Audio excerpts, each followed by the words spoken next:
మోఘాశామోఘకర్మాణో మోఘజ్ఞానావిచేతసః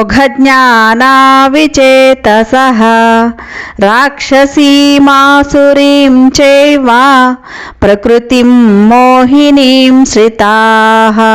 వృధా కోరికలు అంటే ఎక్కువ డబ్బు, ఎక్కువ పేరు, ఎక్కువ అధికారము. వారు చాలా పనులు చేస్తారు, కానీ ఆ పనులు ఆధ్యాత్మిక పురోగతికి ఉపయోగపడవు. ఇతరులను మోసం చేసి సంపాదించడం, అహంకారంతో పనిచేయడం ఇవన్నీ వృధా పనులు. వారు చదువుకున్నవారు కావచ్చు, కానీ జీవితం యొక్క అసలు అర్థం తెలియదు. అహంకారం, స్వార్థం, క్రూరత్వం, దైవాన్ని నిరాకరించడం ఈ స్వభావం మనసును మోహంలో పడేస్తుంది.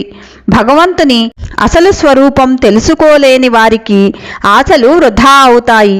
వారి పనులు మంచి ఫలితాలను ఇవ్వలేవు. వారి జ్ఞానం కూడా సరైన దిశలో ఉండదు, ఎందుకంటే వారు అసుర స్వభావం మరియు మోహంలో పడి ఉన్నారు అని శ్రీకృష్ణ భగవానుడు చెబుతున్నారు. హరే కృష్ణ.